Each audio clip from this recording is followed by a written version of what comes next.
Eu sou Átila, biólogo, pesquisador e estou nas mãos da internet. Hoje vamos ver o que os dados têm a dizer sobre você. Imagine que você está construindo uma praça e precisa decidir onde fazer o caminho de concreto por onde as pessoas vão passar sem pisar na grama. Você precisa prever o caminho que elas mais usam. Para isso, pode estudar quais são os prédios mais importantes ao redor da praça, onde as pessoas descem do ônibus, onde tem comércio. Sabendo disso, você traça os trajetos que imagina que serão mais usados e concreta eles. Muito provavelmente, depois de algum tempo, alguém vai desviar pela grama e deixar marcas de um caminho mais curto que as pessoas fazem para cortar, chamados de caminho do desejo ou caminho da vontade. Outra forma de resolver seria não construir nada na praça em um primeiro momento, só o gramado, e deixar as pessoas passarem naturalmente por alguns meses. Depois de um tempo, basta ver quais são as partes mais marcadas na grama para se ter uma boa medida do que as pessoas preferem fazer. O que você está fazendo é coletar dados, usar as marcas registradas pela grama para aprender e predizer por onde as pessoas passarão mais. Esse é o melhor caminho para se cimentar, mas temos como saber onde cada um vai. Se você já usou a função autocompletar do Google, você já viu como funciona uma das estratégias de coleta e análise de dados. Por mais que ele não possa prever exatamente o que você vai escrever, o Google usa automaticamente os termos de busca para aprender o que as pessoas estão mais interessadas em saber. Por isso acaba sendo um reflexo até estranho das questões que afligem a humanidade. O segredo está em como coletar um volume enorme de dados, o Big Data. E dados não faltam, compartilhamos o tempo todo o que estamos consumindo, por onde estamos passando, o que assistimos, o que lemos, quem conhecemos, quem você quer conhecer mais de perto, quem você quer que conheça uma parte sua, que jogo estamos vendo, menos quem está compartilhando isso no Google+. A humanidade nunca produziu tantos dados, boa parte deles nos últimos anos. Os mais de 1 bilhão de usuários do Facebook já produziram mais de 300 petabytes de dados. 3 vezes mais informação do que o data continha. São 300 milhões de fotos subidas diariamente. E já existe capacidade de processamento para mastigar esses dados e saber muita coisa. Através de quem são seus amigos e onde você estudou, o Facebook pode sugerir quem foram seus colegas no colégio. Através de quem aparece nas mesmas fotos que você e com reconhecimento facial, sabe com quem e onde você estava melhor do que sua namorada. E juntando mais dados de interesse do que curtimos, músicas que ouvimos e canais de ciências no YouTube que assistimos, as relações podem ser ainda mais reveladoras. Podemos saber agora que se quem estava andando na praça curte Star Trek, provavelmente estava indo em direção à loja de comics e dificilmente tem um pôster do Justin Bieber em casa. Onde posicionar compras no mercado? Para que adivinhar? Teste diferentes combinações e mantenha as que funcionarem mais. Foi assim que empresas de cereais aprenderam onde colocar embalagem, em prateleiras na altura das crianças, com o personagem olhando nos olhos para aumentar as vendas. Foi treinando seu sistema com padrão de consumo que a rede americana Target descobriu como fazer um teste de gravidez. Usando consumidoras que se identificavam como grávidas e vendo o que elas tinham consumido antes de se declararem, descobriram que certos produtos como loção hidratante eram comprados nos primeiros meses. Foi assim que, segundo a famosa reportagem de Charles Duhigg, a loja descobriu que uma garota estava grávida antes do pai dela. Algumas vezes as relações podem ser bem inesperadas. Menções de empresas no Twitter combinadas com análise de texto para saber se quem postou estava xingando muito ou elogiando uma empresa podem predizer quais companhias terão ações na bolsa de valores em alta ou em queda, o que muitos estão usando para planejar investimentos. Claro que isso não precisa ser usado apenas para o consumo. Buscas por termos como febre, dores de cabeça e outros sintomas relacionados à gripe já ajudaram o Google Flu Trends a melhorar a predição de surtos desde 2008. Lojas têm como predizer o que vamos comprar antes mesmo de pensarmos nisso, e o item pode já estar a caminho. Aquela fralda que você não sabia que ia precisar pode vir muito mais rápido se os navios e até trens conversarem automaticamente com as empresas de transporte para avisar que estão a caminho no tempo certo. Ter aviões mandando informações de por onde estão voando e quais as condições climáticas permite voos muito mais seguros e quase independentes dos pilotos. Até seu carro pode transmitir quais são as condições de estrada em que você está dirigindo e acompanhar os dados de GPS de motoristas que ajudam a predizer os horários e locais que estarão mais congestionados. Em parte, é isso que você faz quando usa aplicativos para cortar caminho. Nas palavras de Eric Siegel, no completo Predictive Analytics, os dados que nós coletamos atualmente nos permitem ver as coisas que até pouco tempo atrás eram grandes demais para enxergarmos. Não se esqueça de curtir e compartilhar o vídeo, assine nosso canal, pois predizemos muito mais bom conteúdo, e até a próxima quinta. Agradecimentos ao Caio Gomes e ao Rick Beach novamente. Esse Nerdologia coletou seus dados graças à GE. A GE é uma das maiores empresas de inovação e tecnologia do mundo e faz parte dessa grande revolução que é o Big Data. Os motores de avião da GE, por exemplo, geram mais dados por hora do que uma pessoa é capaz de gerar em redes sociais em um ano. E para analisar esse enorme volume de dados, a GE desenvolve plataformas de software. Vamos só... Então, agora sim, boa noite, pessoal. Meu nome é Pedro Casagrande, eu sou proprietário da empresa Mista. A empresa Mista é uma empresa que começou recentemente, tá? E ela vem de uma outra empresa, a Oniriatec, que é uma empresa do grupo Oniria, em que nós trabalhávamos com software de integração de dados. Então, quando eu tive essa oportunidade de abrir uma nova empresa, na verdade, a Oniria é uma empresa de games, acho que alguns conhecem, né? E uma empresa de tecnologia, né? De sistemas corporativos, foi um pouco divergente, né? Então, cada empresa seguiu o seu caminho. E quando eu estava preparando uma empresa nova, né, para começar do zero, eu pensei, vamos trabalhar com esse mesmo lado de integração de dados. Aí eu vi que já não fazia tanto sentido assim trabalhar com aquela tecnologia, né?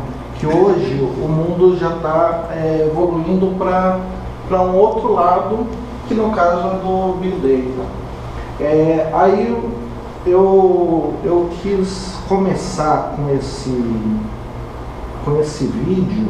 Por quê? Porque a tecnologia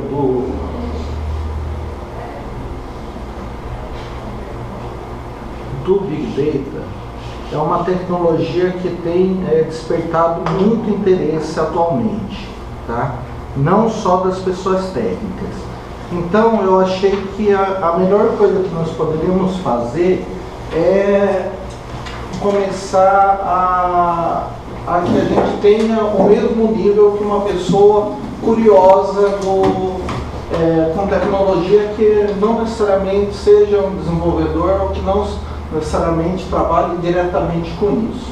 Então, agora nós vimos aí uns bons cases, né? Umas boas aplicações de Big Data. Mas como é que isso começa, né? Como é que isso funciona? E será que tudo que estão falando por aí que é Big Data realmente é? Então o vídeo a gente já viu e eu vou explicar da onde está vindo tanto interesse por essa tecnologia, né? Primeiro, ela foi aplicada em uma febre atual que são as redes sociais. De repente, as redes sociais, o Google, ele já sabe o que você está pensando, né? E quando a gente analisa alguns relatórios técnicos, você conhecem esse gráfico? Quem não conhece, vale a pena pesquisar, tá? É de um grupo de consultoria chamado Gartner, e todo ano eles lançam o que eles chamam de Hype Cycle. Então no Hype Cycle eles vão falar as tecnologias que estão chegando, as que ainda vão chegar e as que já passaram. Só para entender como é que esse gráfico funciona, ele é dividido em 5 partes, tá? Primeiro, nós vamos ter o que a gente chama de gatilho da tecnologia. É quando um maluco de uma universidade ou uma pessoa assim com uma imaginação muito boa cria uma tecnologia, faz um case e aquilo é difundido muito rápido, né? Então aqui nós estamos falando de impressora 3D de órgãos, nós estamos falando de scanners 3D, de reconhecimento automático de conteúdo, nós estamos falando de várias coisas. Aqui eu tenho em 2012, tá? Aí, quando essa tecnologia cai assim na mídia, ele vai para o que a gente chama de pico das expectativas inflamadas. Ou seja, todo mundo acha que aquela tecnologia vai salvar o mundo. Depois, o pessoal vê que não é bem assim, né? E o que acontece? A gente cai em um vale da desilusão com aquela tecnologia. A gente vê que ela é um pouco cara, ela não tem que ser bem aplicada, né? Só que daí, quando as pessoas viram que talvez elas não vão poder trabalhar com ela do jeito que estavam esperando, ela começa a ir em uma subida da iluminação, né? Quando você consegue entender melhor a tecnologia e ela começa a ser melhor aplicada. Lá no final, a gente tem o platô da produtividade. Isso significa que aquela tecnologia vocês podem aplicar, vocês podem usar nos seus produtos, mas ela não significa nada de novo. Então, em 2012, né, lembrando que ele tem também um texto lá que fala, olha, em julho de 2012, então as tecnologias estavam assim. E onde está o Big Data aí? O Big Data está lá, do comecinho do pico das expectativas inflamadas. E vocês viram que as bolinhas têm uma cor ou têm uma outra forma, né? No caso, o Big Data, ele está com uma cor que é o azul claro. No azul, nessa cor, ele fala o seguinte, o platô da produtividade vai ser alcançado entre 2 a 5 anos. Tá? Então, aqui eles estavam falando em 2012, que em 2014, tá, ou até 2017, nós teríamos o Big Data sendo usado em toda a nossa vida, assim, de forma bem difundida mesmo. Aí nós chegamos em 2013, e de novo o Gartner fez a pesquisa com novas tecnologias, né? Aqui nós estamos falando de Smart Dust, nós já estamos falando de computação quântica, de veículos autônomos, de computação afetiva, né? E onde está o Big Data? Continua no pico das expectativas inflamadas, né? Só que ele subiu mais um pouco e olha só o que aconteceu. Ele trocou de cor. Antes, eles estavam prevendo que 2014 nós já teríamos o Big Data bem difundido. Aqui eles mudaram de ideia, né? Em 2013 eles falaram, olha, Big Data vai ser uma coisa entre 2018, tá, ou 2023. Por quê? Porque o que aconteceu é que a tecnologia ela começou a ser muito procurada, mas poucas pessoas realmente compreendiam ela. E o que acontece, né? Então, lembrando, aqui está o Big Data, ele subiu mais um pouco, e olha só que interessante. Esses outros retângulos que eu coloquei são algumas tecnologias que são alinhadas a Big Data. Então, o Big Data pode fazer essas tecnologias funcionar. Tem mais, tá? Só que o que eu coloquei? Cloud Computing, né? Que, aliás, daqui a 2 anos, ó, Cloud Computing já está caindo. O que aconteceu aqui com o Cloud Computing? Muita gente começou a vender cloud sem saber que é cloud, ou cloud que não é cloud, né? A gente vê bastante isso aqui no Brasil. As pessoas começaram a contratar sem saber programar com cloud. Então, ó, falou, ó, vamos ter cuidado com essa tecnologia e ela vai ficar, né? Aí eu coloquei análise prescritiva. Análise prescritiva é você saber o que vai acontecer com os seus dados se você tomar uma ação. Então, imagine um relatório que é um simulador ao mesmo tempo. Então, vocês têm todo o passado e ainda conseguem prescrever algumas ações para prever o futuro, né? Internet das coisas, né? Isso daí vai gerar muitos dados mais do que é possível um sistema convencional trabalhar. E lá eu coloquei já alguma coisa que está lá na frente, né, que é a análise preditiva. É aquilo que você tem um modelo, né, dados antigos, e você sabe o que vai acontecer. Assim, você não pode fazer nada, né, porque já vai acontecer aquilo. Então a análise prescritiva vai realmente substituir a análise preditiva, né? No futuro, a gente não adianta ficar olhando para um relatório impresso, tá? Se a gente não tiver um tablet para entender como é que aqueles dados chegaram, como é que você pode influenciar nele, não vai servir para nada. Então, agora nós sabemos que é uma tecnologia, né, que está sendo bem procurada, que o Gartner reconheceu aí durante vários anos, apesar que as pessoas já estão tomando cuidado com ela, né? Mas o que é o Big Data, tá? Procurei em vários lugares definições, é muito difícil achar uma definição, então fui no Wikipedia, né? Wikipedia colocou assim, ó: sistema com um conjunto de dados tão grandes que é difícil usar ferramentas tradicionais de banco de dados. Então é aquilo que não fica muito bem definido, né? Porque então significa que a quantidade de dados que vai determinar se eu tenho Big Data ou não, significa que não é a tecnologia que eu vou aplicar, e de repente eu estou prevendo que o meu sistema vai se tornar um sistema que precisa de Big Data. Então, como é que eu trabalho aí com essas definições? Será que é por isso que o Gartner está pedindo cautela com Big Data?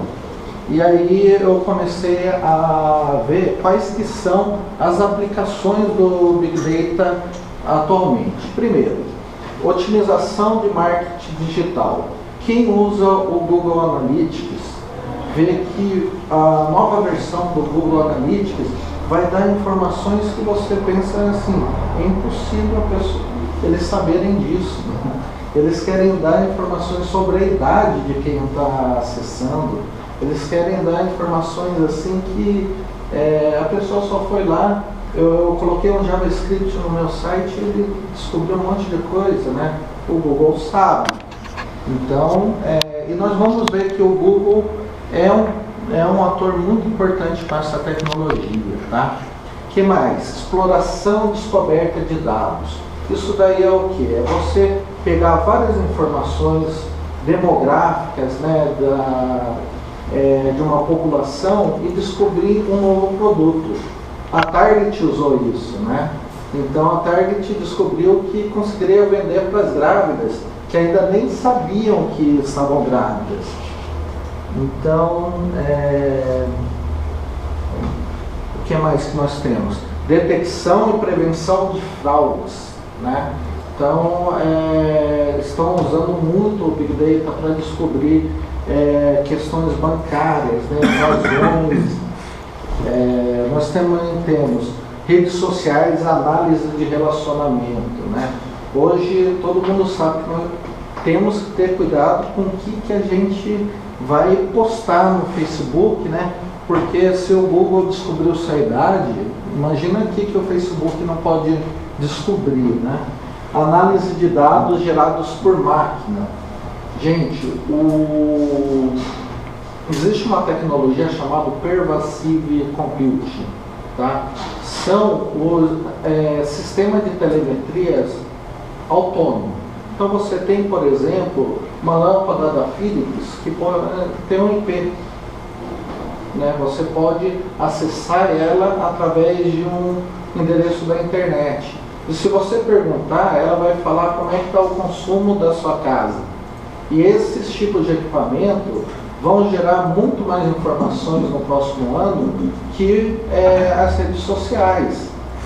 Porque imagina que cada coisa que você tem na sua casa, a cada segundo está gerando uma informação. e aquela informação é relevante, né? Aqui também é interessante, porque, por exemplo, nós passamos por uma seca e nós vimos como é difícil a questão da energia no Brasil, né? E como é difícil você construir novas usinas. Mas tem uma coisa chamada eficiência energética, e isso daí vai ser cobrado mais para frente, porque imagina que você pode aumentar até 30% a energia do Brasil sem construir uma hidrelétrica, só colocando em alguns aparelhos chaves um medidor de eficiência em algumas casas, falando, olha, essa casa aí no horário de pico está gastando demais, né? E pode até ver o que está acontecendo. E retenção de dados, né? Você saber coletar os dados que merecem ser persistidos, porque esse mundo de dados, eles precisam ser usados e eles precisam ser descartados. O que não serve, a gente manda embora mesmo, né? E daí o que não é Big Data e que as pessoas têm falado que é Big Data? Sistemas corporativos tradicionais. Tá? Eu estou falando de uma empresa, até empresas grandes, que tem um sistema de vendas, né? E geralmente, por mais que seja grande aquele banco de dados, ainda nós não temos o Big Data. E Business Intelligence. Aí eu estou sendo um pouco injusto com essa tecnologia, né? Porque na verdade o Business Intelligence é um sistema de análise de dados. Nós vamos falar um pouco sobre ele daqui a pouco, tá? Então, para entender Big Data, eu cheguei à seguinte conclusão. Realmente é um sistema que é direcionado para dar muitos dados, muito mais dados que um sistema convencional está acostumado a usar. Porém, para ele funcionar, ele precisa de algumas características. Tá? Primeira característica que eu vi é que ele deve estar preparado para trabalhar em vários servidores. Ele vai trabalhar com uma carga de dados tão grande que não é um computador sozinho que vai poder processar isso. Ok? Um computador sozinho, ele não vai chegar até a condição de se aproveitar de um sistema de Big Data. Porque nesse caso, os bancos de dados tradicionais conseguem atender. Aí ele também tem que estar preparado para dar resposta em tempo real. Eu coloquei lá o Business Intelligence, por quê? Porque é uma tecnologia que as pessoas aplicam de que forma? Primeiro, você faz um processo chamado Data Warehouse. No Data Warehouse você vai pegar todas as informações financeiras, de relacionamento, todas as informações de uma empresa, vai agregar eles numa tabela e depois vai colocar uma tela, um dashboard, né, que a gente chama, com um monte de indicador, assim, vários gráficos, vai encher de animação, né, mas é do dia anterior, né, é o que já aconteceu. Então o Big Data não, o Big Data está assim, a coisa está acontecendo, ele está te respondendo, né, a informação está chegando, ela está sendo processada. Se ela parar de ser processada, então você vai acumular aqueles dados e você vai gastar muito mais processamento, né, muito mais horas de máquina para conseguir trabalhar com aquilo. E então nós precisamos distribuir a análise das informações. Como é que a gente faz isso? Através de um processo que chama MapReduce. Tá? MapReduce, na verdade, são duas funções, tá, que são combinadas para gerar um processamento distribuído. Então, primeira parte do map, tá? Então é um algoritmo que vai extrair uma informação relevante de um fluxo de dados. Aí eu já coloquei algumas coisas que o Big Data se diferencia. Porque as informações que a gente está falando, não é assim, a informação muito grande é um banco de dados com trilhões de linhas. É também, tá? Mas são informações que elas são grandes por natureza, né? Então, por exemplo, eu vou pegar uma imagem de radar que tem a foto de um carro e eu vou aplicar um algoritmo de processamento de imagem e vou pegar a placa daquele carro. Eu vou pegar, como o Facebook faz, né? Dados de biométricos de uma imagem de segurança. Eu vou saber que um criminoso está rondando uma casa. Eu vou pegar os dados do sensor de um equipamento em funcionamento. Então eu tenho um caminhão lá viajando, eu sei, por exemplo, que ele deu um problema. Né? Eu sei que ele vai dar um problema. Aí, de repente, se eu sou uma empresa que tem uma frota muito grande, eu vejo que toda vez que eles passam por aquele local, eles quebram alguma coisa, né? Então acontece algum problema, né? Aí as informações têm que ser processadas em paralelo, tá? A tecnologia que eu vou apresentar hoje, que é o Hadoop, ele não pode ser usado em menos de 3 computadores, tá? Então, você vai distribuir no que a gente chama de nodes, né, em clusters. Aí nós vamos para a segunda parte, que é o Reduz, né? Aí o Reduz é um pouco mais simples. O Reduz, a gente vai reduzir aquelas informações, porque por enquanto eu só extraí a informação filtrada, né, a informação que eu recebi através dos feeds, né? E eu vou aplicar a regra de agregação. Esses são os dados que a gente pode analisar. Então, por exemplo, o Google vai pegar cada acesso do seu site e colocar em um mapa. Falar, olha, veio daquele IP que está naquela cidade, né? Ou usando aquele navegador. Ou tem um monitor bom, tem um monitor ruim, tem o último sistema operacional, tem um sistema operacional defasado, né? Um exemplo bem simples, tá? Que na verdade não tem nada de Big Data aqui. Nós temos aí algumas informações de tipo de mídia, né? Então pense no catálogo. Eu tenho 3 processos, 3 computadores mapeando esses dados e colocando no que a gente chama de dados intermediários, né? Então eu tenho um contador aí do tipo de mídia e o valor dele. E depois, através da redução, eu tenho a agregação. Então eu estou somando todos esses dados de uma forma que pode ser analisada, né? E qual que é a melhor forma de fazer isso? Tem vários, tá? Mas o principal, o que eu mais gosto, que eu estou realmente me dedicando, é o Hadoop. Tá? Então agora a gente já vai entrar na questão da arquitetura. Alguém aqui conhece o Hadoop? Não, só. Ok. O Hadoop, ele é uma arquitetura, é um ecossistema, né, de ferramentas dedicado a trabalhar com Big Data. Então, aqui eu gostaria só que vocês ignorassem aquela primeira linha lá que fala do Ambari, e eu vou falar um pouco assim dos componentes que o Hadoop vai ter, tá? O principal componente, vamos começar de baixo para cima, tá? É o HDFS, é o Hadoop File System. O Hadoop File System é um sistema de arquivo, como o sistema de arquivos que vocês têm no computador de vocês. Quem usa Windows tem o NTFS, né?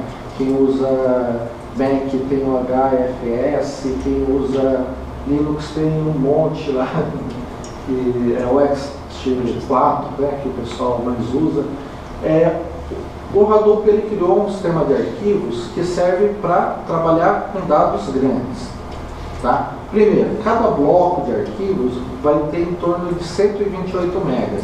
Significa que se eu abrir um texto e colocar uma letra lá dentro, ele vai ocupar 128 megas, né? Segundo, você pega esse sistema de arquivos e distribui em vários computadores. Então, eu quero gravar uma informação. Eu tenho vários nós, vários clusters, né, vários computadores, todos eles rodando Hadoop. Então, ele vai gravar no lugar certo. Tá? Vai gravar no computador certo. Igual a replicação de dados, assim, tipo, ele tem replicação de dados já padrão nele. Ele usa uma espécie de replicação, mas o objetivo maior dele é distribuir a informação para que ela fique contida e seja processado ao mesmo tempo, né, por vários computadores e possa ser processado através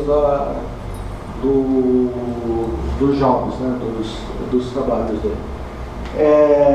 Aí nós vamos ter um pouco acima um framework, né, de processamento distribuído, né, o Yarn, e tem uma versão mais antiga, né, mas o Yarn é o que é usado hoje.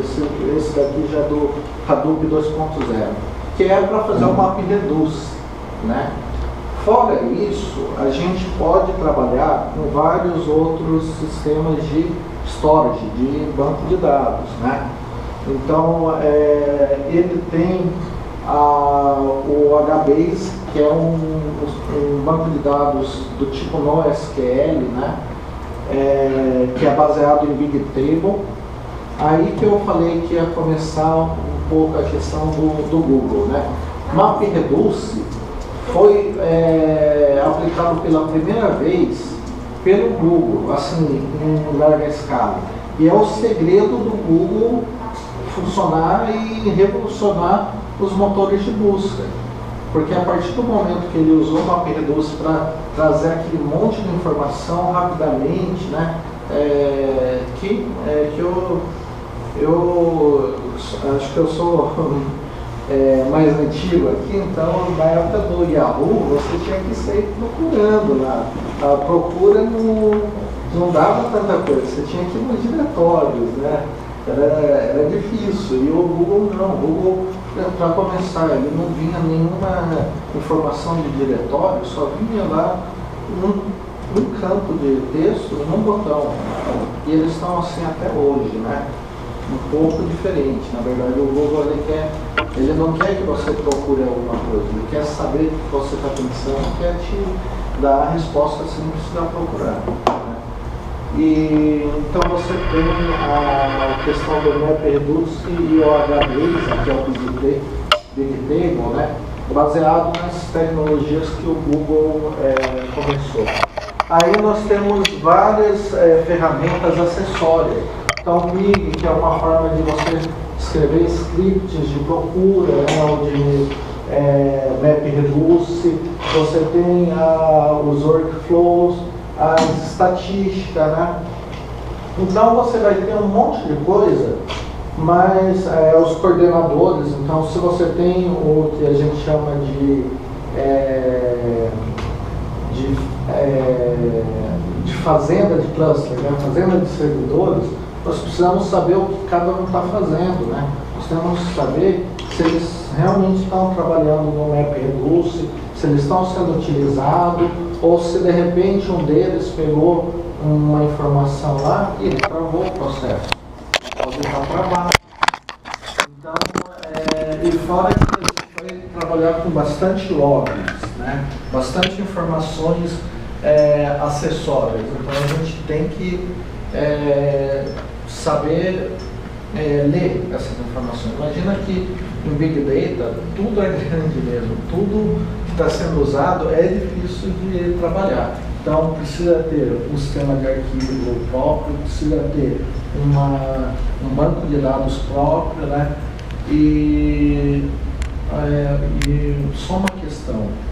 Muita gente acha que o Big Data vai deixar os bancos de dados tradicionais defasados. Na verdade não, tá? Na verdade, a partir do momento que você reduz aquela informação, que você vai precisar analisar aqueles dados, Aí, o sistema que foi desenvolvido para Business Intelligence, aquele banco de dados que foi desenvolvido para uma aplicação convencional, cabe muito bem. Tá? Tem algumas funcionalidades que é melhor usar outro tipo de banco de dados, realmente, né? Mas o banco de dados relacional, convencional, vai continuar aí, tá? Então, só para entender, assim, o básico do Hadoop, né? Como é que ele vai trabalhar? Ele vai ter sempre o master node, né? O servidor mestre, onde que a gente vai ter todas as ferramentas de acompanhamento, né? De administração, e ao mesmo tempo é onde que eu vou interagir com aqueles outros computadores, né? E lá eu vou colocar o que a gente chama de serviços, né?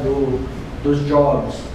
E a partir do momento que eu executo alguma coisa, ele vai me distribuir em todos os outros nós, todos os outros computadores, né?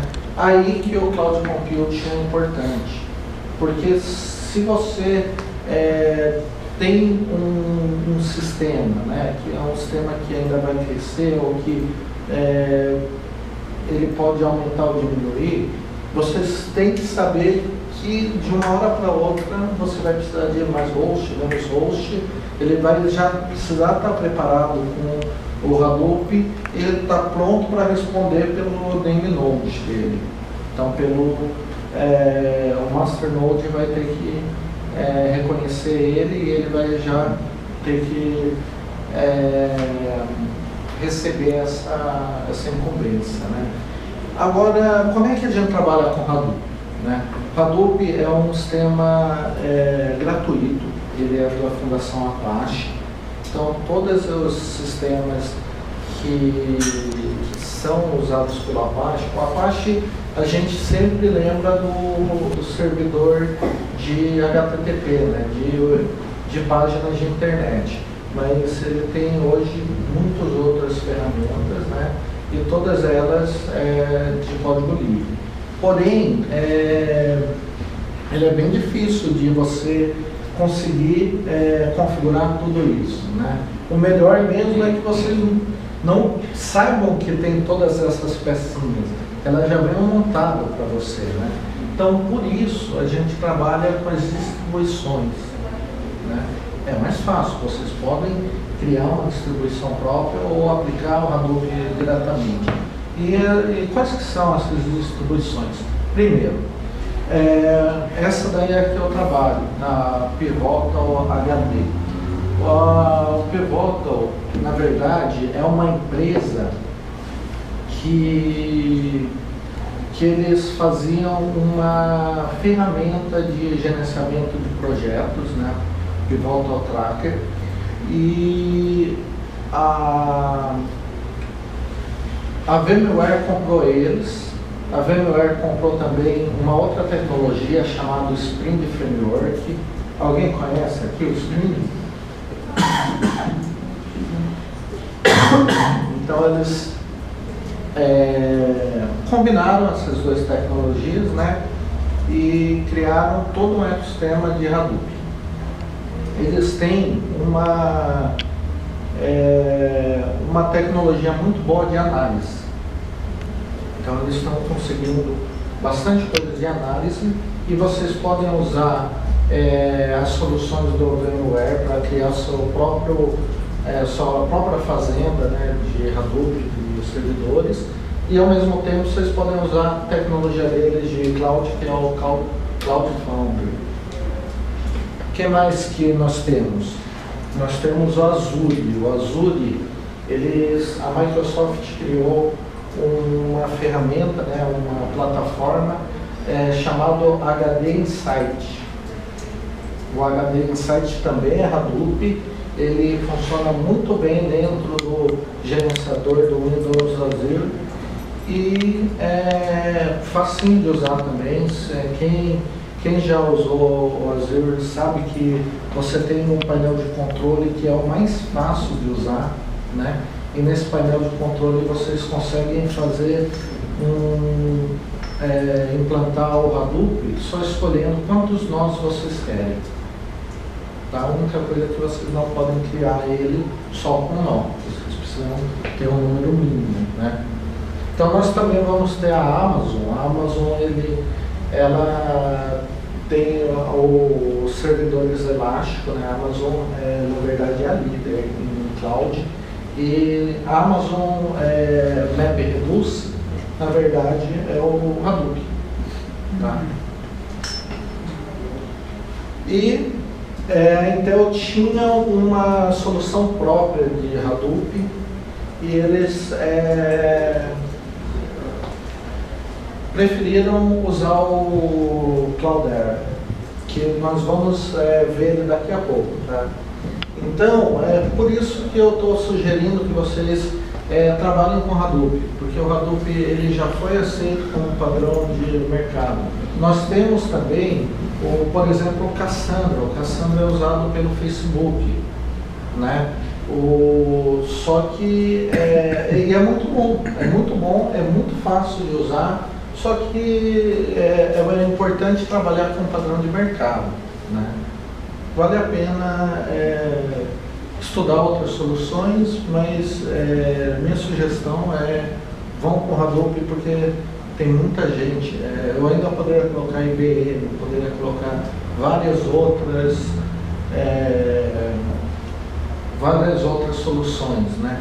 Mas aqui eu já coloquei a Intel, coloquei a Amazon, coloquei a Microsoft, né? Então não precisa falar muito.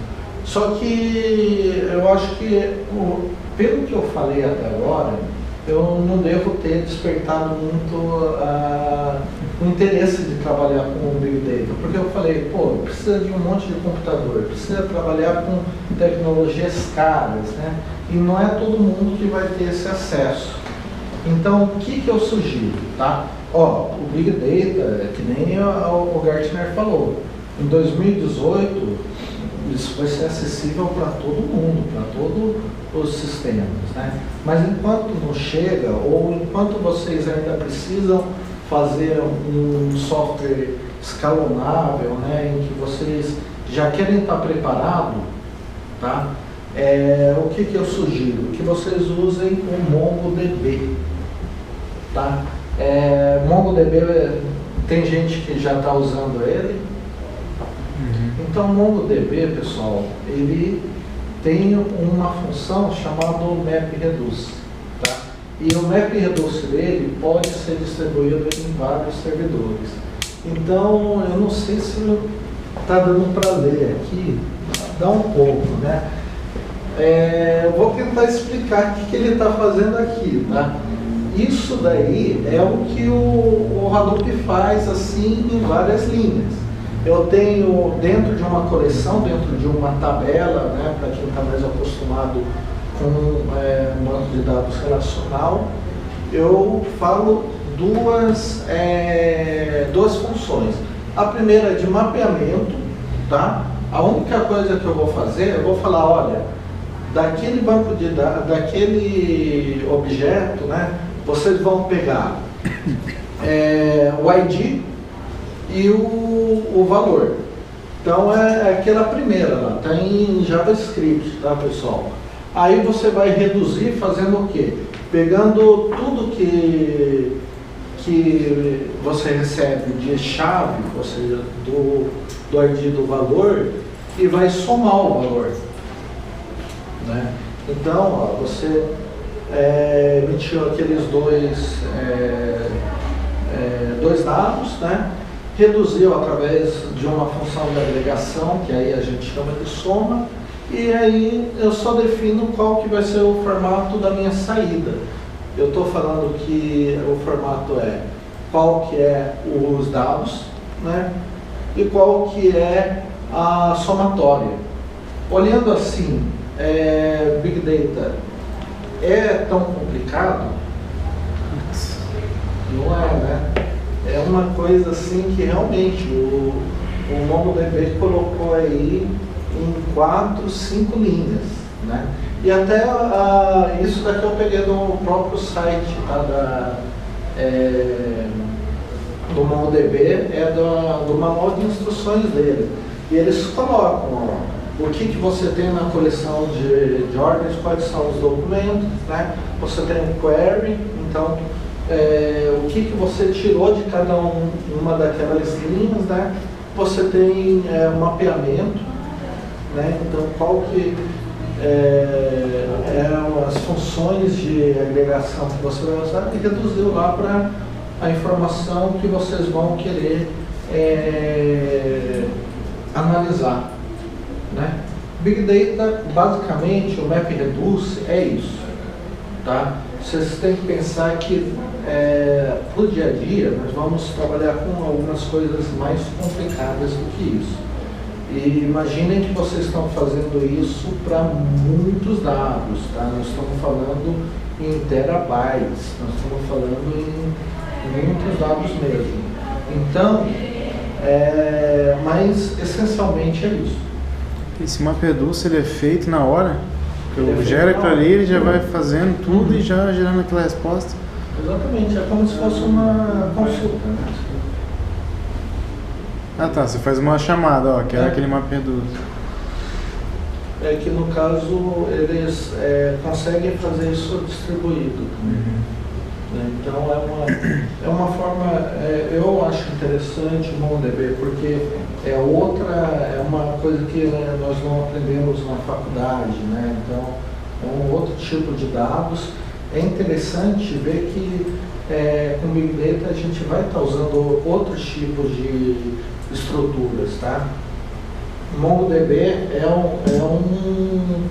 é uma forma, né, de NoSQL, mas eu falei lá do HBase, né? Então HBase é uma forma de você trabalhar com Big Table. Imagina que o seu sistema é uma tabela só, mas também vai ter o main cache. O main cache é uma forma de você trabalhar em bancos de dados tradicionais, né? Colocando uma chave para cada registro dos mais diversas tabelas, né?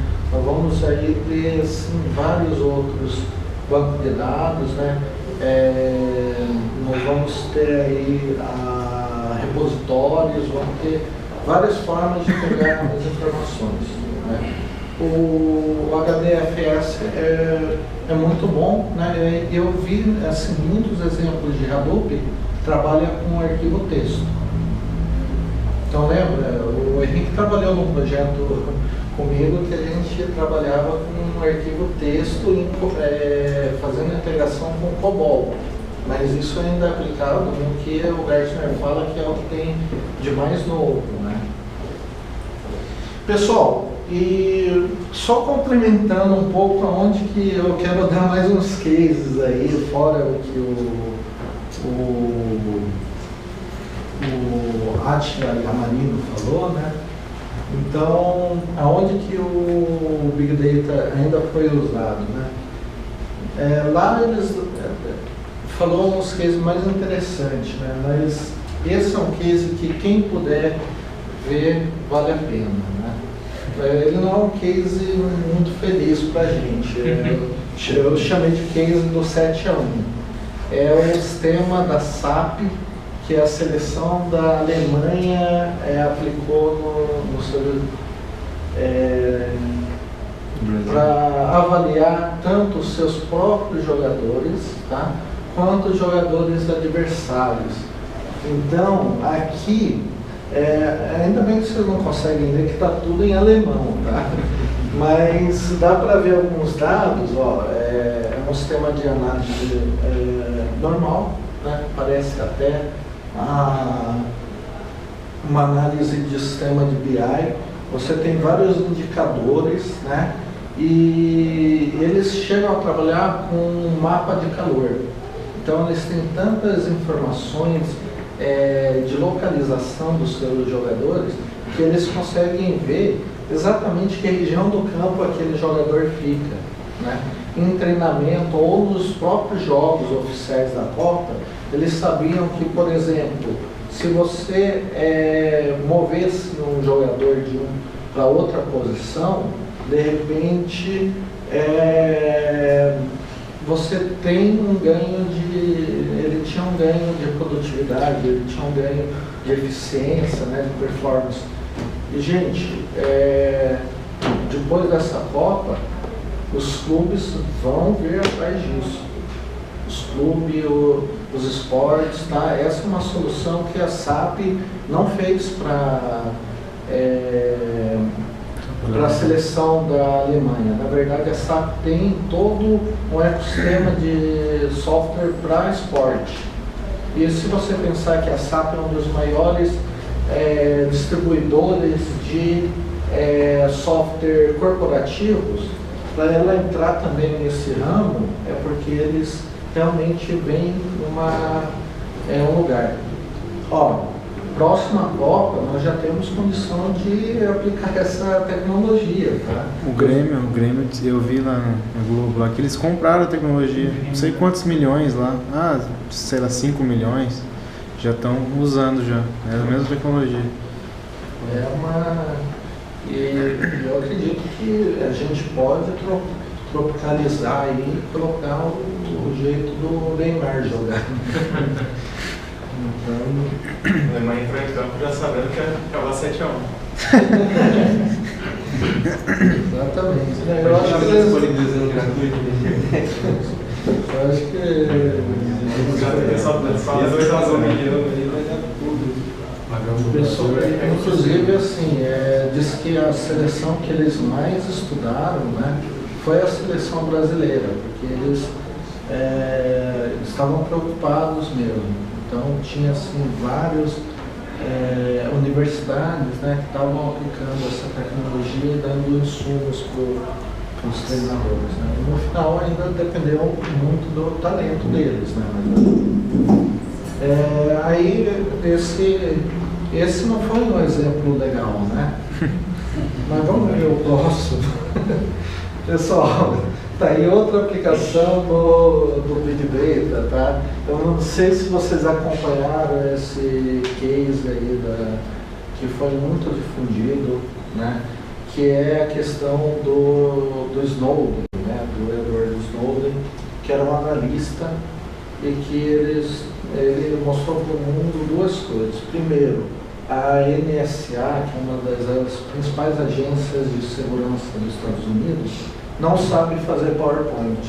O meu eu acho que foi melhor que o deles, né?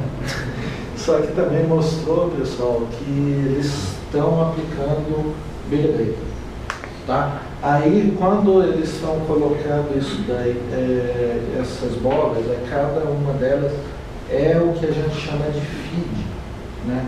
São o que a gente vai pegar da entrada do nosso sistema de Big Data para fazer o mapeamento. Então você consegue ter essa entrada, né, de vários fornecedores diferentes. Para cada um deles você vai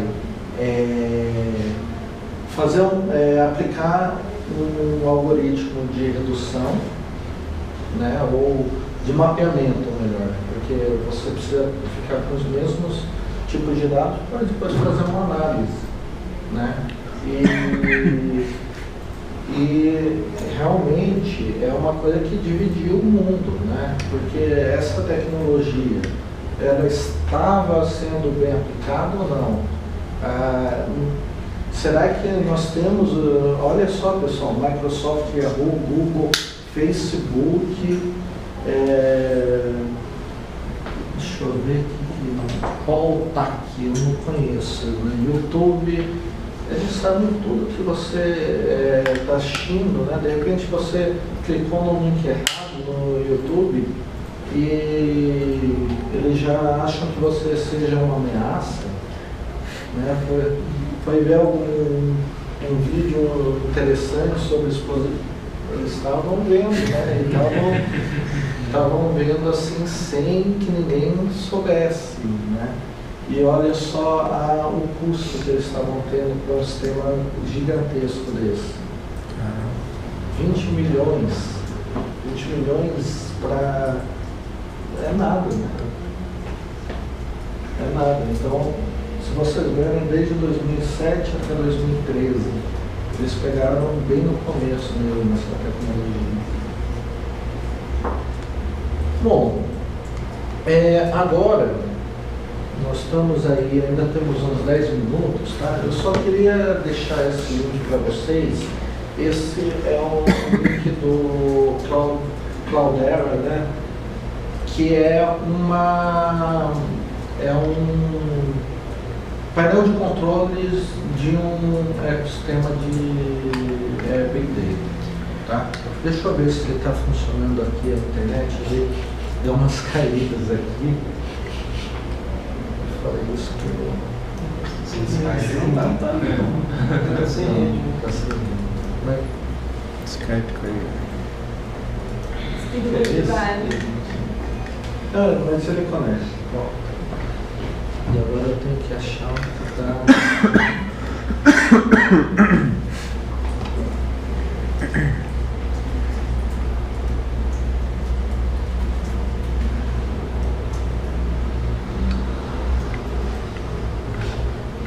Olha, fica um pouco mais fácil entender, né, o que é o Big Data através dessa ferramenta, tá?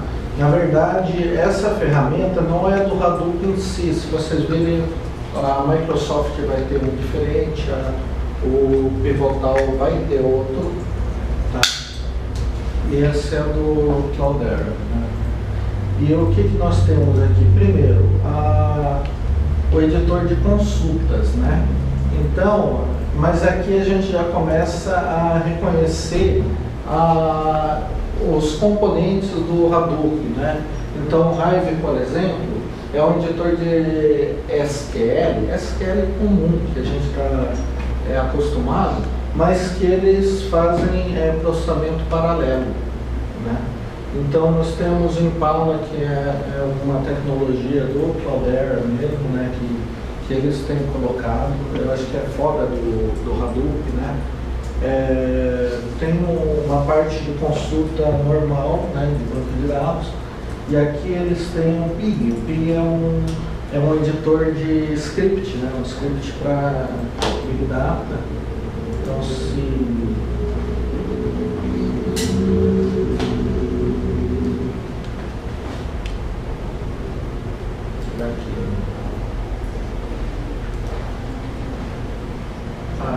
infelizmente acho que ele não vai rodar direitinho, né? Mas eu só vou mostrar aqui, vocês podem fazer isso, tá? Assim de casa, né? Da faculdade, do trabalho, porque aqui tem os vários componentes, né? Tem as várias tecnologias e é fácil de usar, tá? Claro que para entender tudo que tem por trás, né, vai pedir um certo tempo de dedicação. Mas cada um deles, né, cada componente desses vai ter também alguns exemplos. Então você só clica, ele vai abrir lá uma consulta, você roda, né? E daí vocês vão ver. Então, opa, tivemos uma resposta.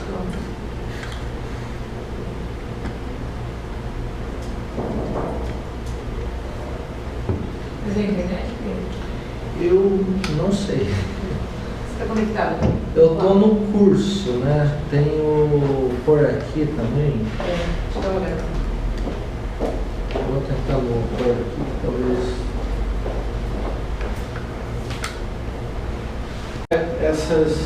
Olha, era mostrar tudo isso, né, através de uma outra aplicação do Pivotal, que ele tem o que eles chamam de Single Node VM. Então você roda um VMware, tá? E lá você tem toda a aplicação do Hadoop, você tem o Command Center deles, né?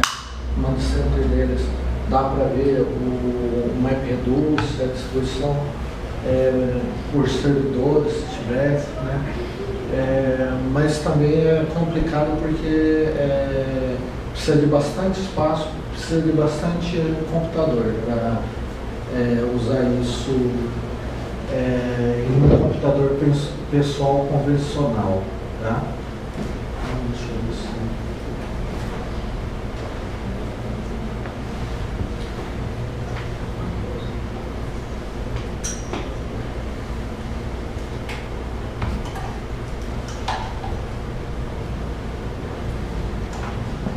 Bom, muita importância.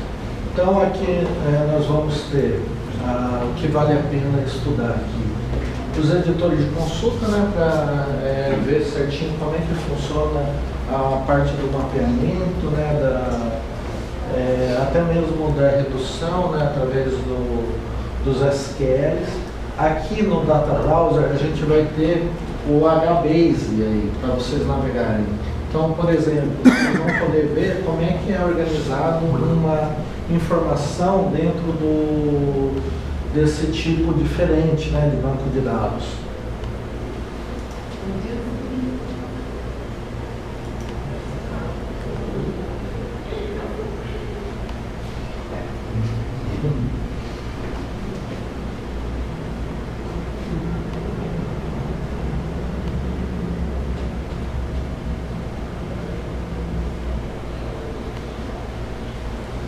Opa, que bom.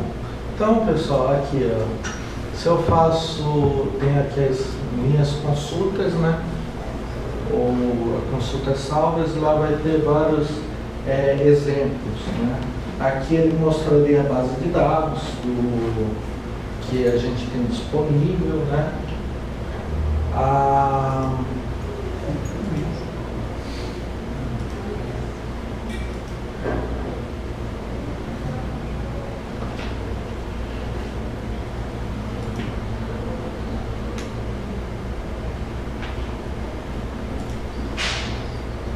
Tá vendo? Ó? É um select normal, né? Então o Hive ele é isso, o que ele tem diferente, que ele não é um banco de dados em si, né? Serve para você conseguir distribuir esses selects em vários computadores, reunir em um resultado só, né? Vocês vão ver, por exemplo, que a maioria das soluções aqui, dos exemplos, você pede para executar e você tem que acompanhar o que ele está fazendo, né? Não é um sistema que você executa já tem informação. Imagina que isso é coisa que fica rodando na hora, né? Fica sempre rodando.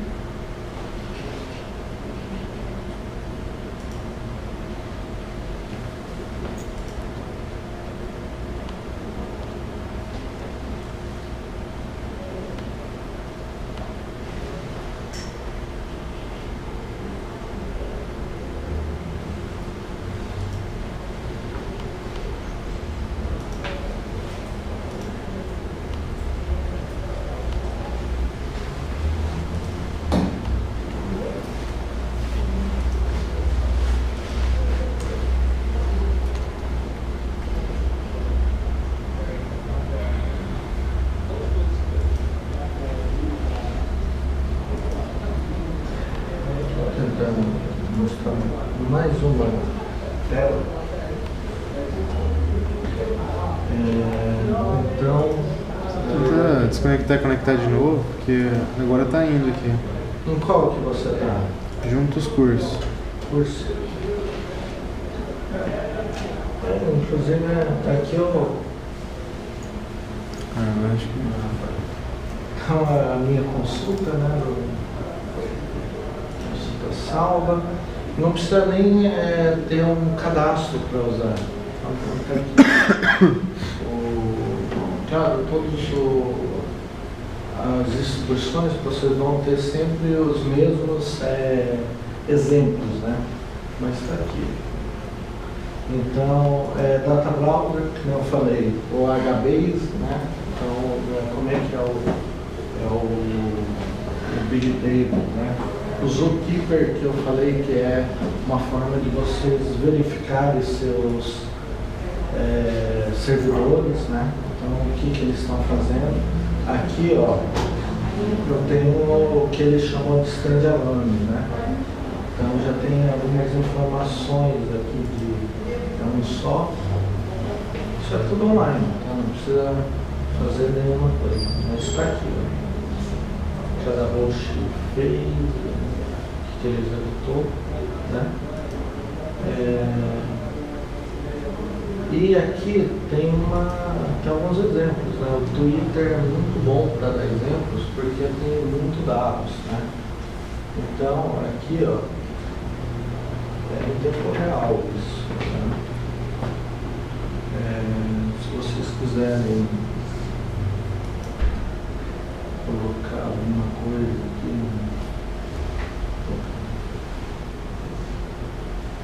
Foi isso que eu pensei, posso. acho que é alguma coisa que estão falando ultimamente, né? Então ele já vai dar informações, né?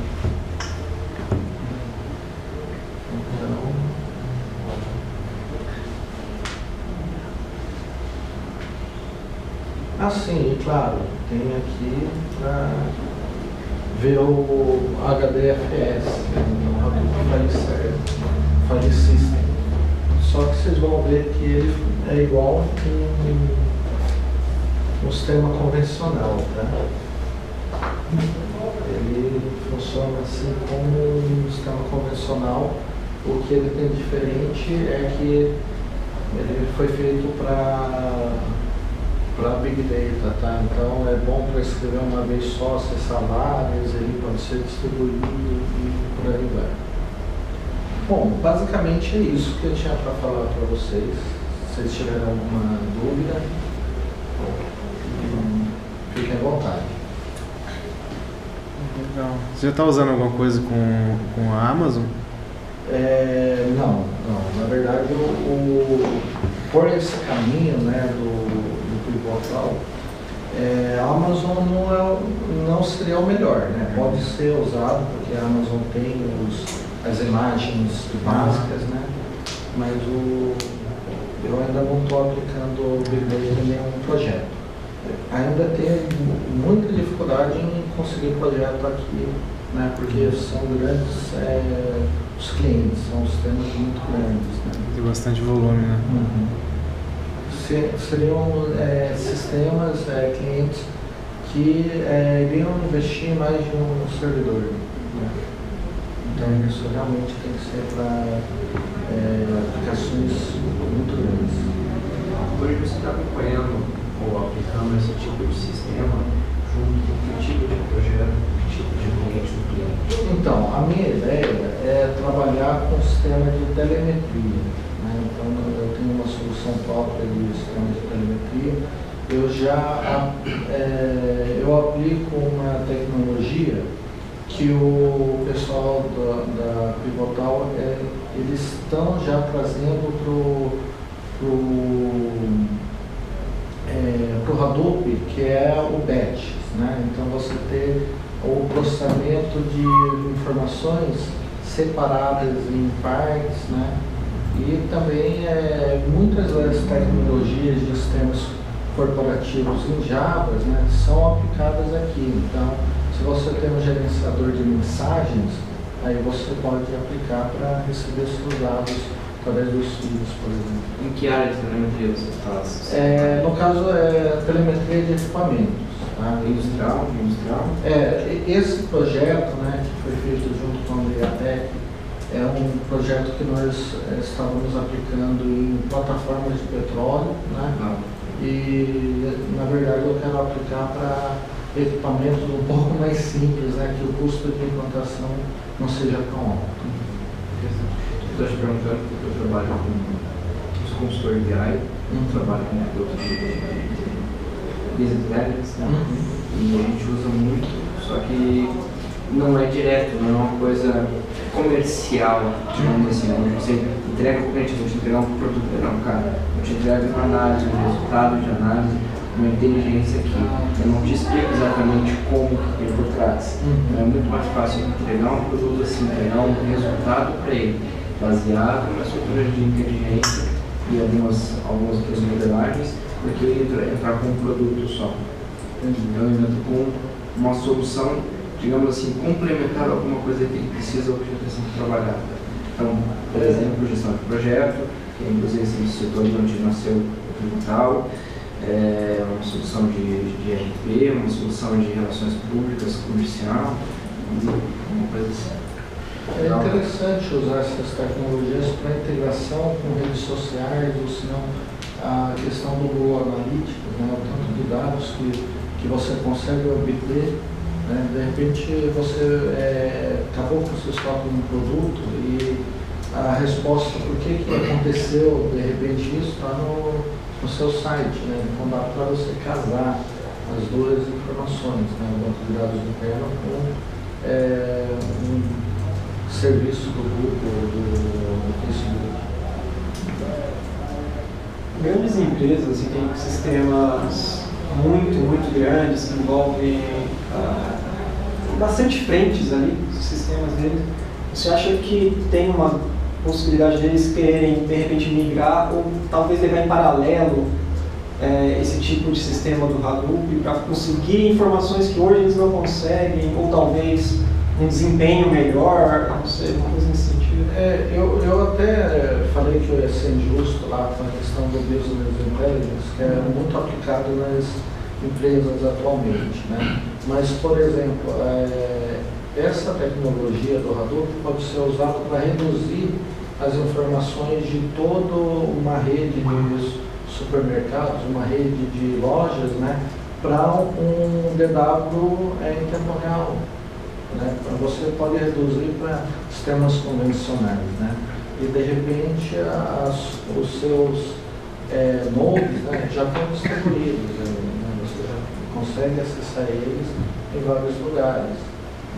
Então eu acredito que a gente vai começar a ver esse tipo de sistemas híbridos, né? Que na verdade o Hadoop, o Big Data em si não é um sistema, tá? Ele é um sistema de integração e muita gente coloca o sistema de análise por cima, mas ele sozinho ele não gera os dados, por exemplo.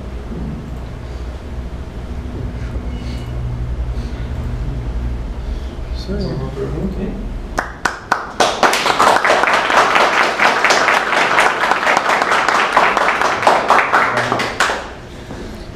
De bola. Muito bom, pelo visto eu ouvi falar bastante disso ainda. Caiu na graça. Não.